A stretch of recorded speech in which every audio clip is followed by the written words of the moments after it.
นั่นเหมือนเขามาหิน2หวยอันที่เขาเคียงกันนั้นฮอดมาถึงดินในก็ยิ่งก็ได้สั่งว่าพี่เฮาเน็ตปืดคาราคาว่าเด้เน็ตปืดเด็ดๆคาราหักผู้ชายก็ไหนก็ย่อมตั้งพิษติพิสังก็ลิงยากำเหลียวยันนั้นปีนางก็ไหนก็สั่งเลยปืดออกมาหินเสียงเขียวในเด็ดๆว่าเสพองยันหมู่ซุ่มเขาก็เปลี่ยนอันตุกเสือสีส้มๆซื่อๆลงขึ้นมากำเหลียวคือกำไหนตั้งกัดแขนโปลุงเฮาไหนแขนก็คือในนั้นยันนั้นปีนางก็ได้สั่งนัดว่าตื้อเสือซ้อมเดียวนะในมันเสือของสูก้วยเป็นของน้องชายเฮานี่สุขหันของสูก็มืออีสังนั้นมาอำจะมันเป็นความไรมันตื่นเป็นความไรแล้วล่ะลุงเฮาเป็นก้นนั้นกัดแขนก้อนนึงมันติเป็นความไรเหรอซึ่งไหนไอ้ผู้ชายก้อนไหนก็สั่งไรเนปีนางก้อนไหนมังเผาไปจนสูเป็นก้นลากกายมันจ่องเซอเมื่อเฮาเดผ่านั้นเฮาเลยโป๊ะวิดีโอมันไว้อยู่โป๊ะสุ่มยิ้มก็มาด้วยจำเฮาแหละแต่ผู้ชายก้อนไหนก็มาเลยชุ่มกันใส่เสื้อมันไหนก็เป็นอันตุกเสือสีอำยิ้มที่เนื้อตูมันเป็นความไรเหรอนั่นลุงไหนโอ้โหพี่เฮาในแขนว่าแขนนะเนาะและไม่เห็นเสียงเขียวเข้มเสียมาหินข้ามเมื่อไกลนั่นก่อนก็เลยก็ลิ้มก็พี่เฮาในมันเขียนว่าเขียนเอาคักพี่เฮาเดียวค่ะนางหบสันใจเสื้อมันก็สั่งไรไปเข้ามาเสียแล้วว่าน้องชายเฮาแน่ง่ายๆเต้นหนังเก่ารุ่นเนี่ย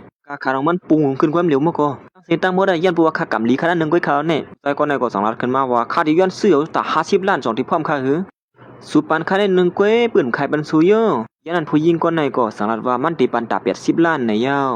วเมื่อยามหนังนานก้อยหนังเก่าสั่งมีโปเล่งลงก็1ไปลงเข้ามาที่หน้าฝั่งป้อยในว่ามีละรู้พอด้วยคันรู้หินเสียงเขียวในคึกเตะเขาเนี่ยโอลูในก็สั่งรัดที่ลูกยิงมันว่าปานเขา2 ปาก50 ล้านดูผู้หญิงก็ในก็สั่งรัดที่ใจเสื้อมันว่ามันตีปัน2 ปาก50 ล้านในยา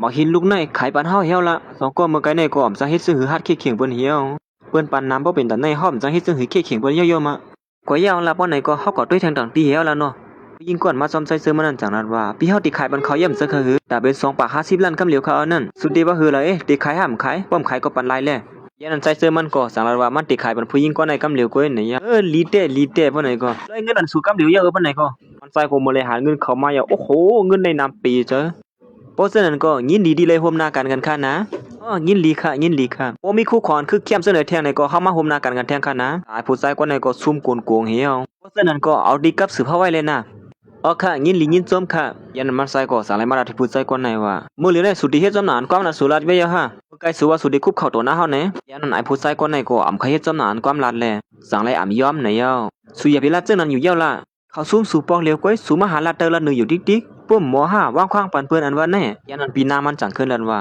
เพราะว่าเขาเป็นคนซุ่มอยู่2เขาที่ว่างขว้างปันเขาไล่ก็อำเซอใจยาค่ะเพราะว่าปีเฮาเป็นคนซุ่มแล้วได้เขาตื้นว่างขว้างปันไรแล้วนั่นไล่มสู้ก่อนนั่นยันนั้นใจเสือมันจังนั้นว่าเฮาต้ากันว่าพอพอลีเสียเพอก็กวนนั้นไปอองเป็นแหนมื้อเหลียวถือดีเฮ็ดจอมหนังความลัดเย้าคุกเขามื้อเหลียวเลยยายมื้อเด็กเขาละอีสังเที่ยงแน่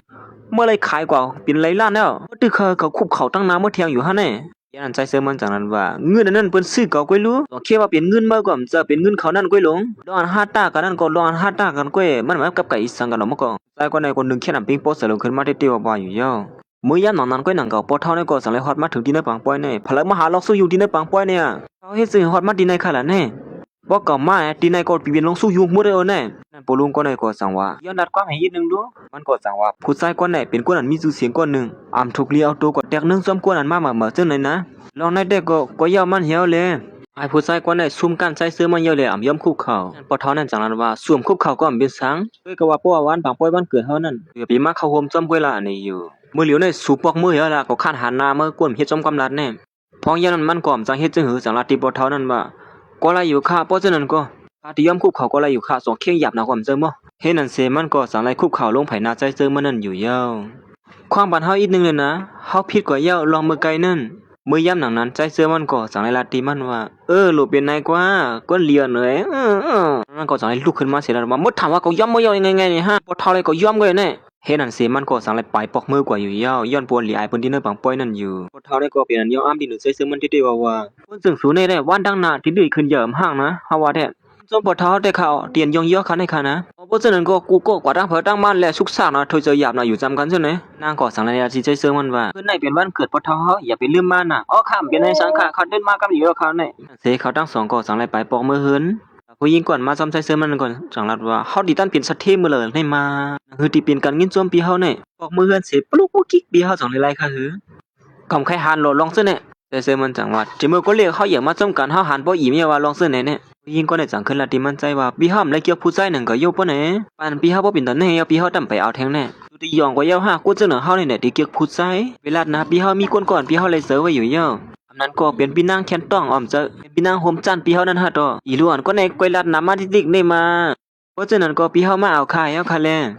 อีนี่รัวเน่ใกล้กับน้าบ่เคยโพเน่สิมันนางก็เน็ตเลียนพวกมือเฮือนกว่าอยู่เยาวยามหนังนั้นก้อยหนังเก่าเสียงพงใส่เจอมันก็จะให้หลังขึ้นมาแต่ก็เป็นเมปาเขากลับสืบมาหามันใส่มากินข้าวที่เฮือนนั่นน่ะอยู่เมื่อในเมปาหุงไว้เขาพักตั้งนำทั้งหลายนะมากินแลเฮ้อเมปาเฮาตํยำเฮ็ดเขาเฮ็ดพอปอกจึกฮะลาลิวาขะอยู่ฉะนั้นก็คาติเน็ตปอกมือก้อยค่ะเฮ็ดนั่นเสมันใส่ก็สังไหลฮอดมาถึงที่เฮือนแน่ยามหนังนั้นก้อยหนังเก่าเมปาเขาก็ตึกอาบน้ำอยู่แลเมปาเขาก็ลืมผ้าเช็ดตัวดังนอกนั่นแหละจังไหลเฮามันใส่เอาเข้ากว่าปานน่ะเยาอ๋อค่ะก็เลยอยู่ค่ะเป็นสังค่ะจึงนึงก็เจอกันนะหมอมีอมเจอเมปาในก็สงได้เจอตึกหนุ่มเหี่ยวเมื่อพ่อนเมปาเขายื่นมือออกมาจูมันใจนั่นก้อยหนังเก่ามันใจก็ลักอื่นทำลายอยู่เห็นนั่นเหี่ยวก็จังไรต้วยกว่าที่เนอร์หมันจามนั่นเสียและหันเมปาเขายืดเอียนยืดสายมันอยู่พูดยองคมหูเห็นนั่นเสียเมปาเขาก็จังไรอาบน้ำเยี่ยวตูลีงามเสียไปออกข้องน้ำมาคาวาเต้เมปาเขาเลยซื้อโคสีก่อนคาลิโยตีลีไอสังเขาเลี้ยงเมื่ออย่างมากนี่มันใจกว่าตีต้วยกว่ามาฮัดต้วยซ้ำใครต้วยอยู่นั่นก็ป้าเด็กกว่าไรซื้อโคสีก่อนน่ะเมปาในกองเฮ็ดฮาดองก็เต้ให้หลานใจก็เยอะในมาเร็วนี่เสียเมปาเขาก็จังไรหาเฮ็ดเขาพักมาปั่นมันใจเฮ้ยต้องกินเมปาเฮาในใครเหมือนต้องกินเมืองกะลาไว้ขะล่ะนี่บ่ลำพืดๆไว้ขะล่ะเมพาตั้นก็พึกเฮ็ดต้องกินกะลามื้อเลยขะล่ะอยู่ค่ะเยอะย้อนปัวเมสูสำลงห้องยาเย้าแลก็ตั้งสาเหตุเขาพักนั่นคือที่ฮับตอนเมสูนั่นน่ะแค่นั้นป้าเขาก็จังไรเอาพักในเขาปันตินเนอร์หวานเขามันใจนั่นมันใจกูมางีบเสียตาบด้วยอ๋อนึกการเจอกันค่อยกินก็ซ้ํบ่คืออื่นไรสิน้ำตาซ้ํบ่เคยลิ้นลวงเตะลงอ่ะคือพองล่ะจังหวานค่ะคือคำบ่ต้องไม่เมป้าคดีย้อนกว่าคนก็บ่ได้กงมันตาก็เน็ดเลียนเหี่ยวอย่างนั้นกะเรียนไว้ละมื้อกินเสียงตั้งหวานได้อ่ำขบวนสีเดียวว่าติเปลี่ยนซื่อหือในนั้นมันใจก็สังวนถึงคืนมาลองปล่อยวันเกิดปอเฒ่านั้นวันเกิดปอเฒ่านี่ติมีคู่ขวานคึกเข้มตั้งนำตั้งหลายนี่เฮากับเขาโฮมบังปล่อยวันมื้อนี่เดี๋ยวหลายอันคือมันอีกว่าอันนึงก็อันนึงกะเฮ็ดอันสีวันปังปล่อยนึงก็สังไหลฮอดมาถึงมีคนเข้ามาโฮมปังปล่อยปอเฒ่านี่ตั้งนำตั้งหลายอยู่เย้า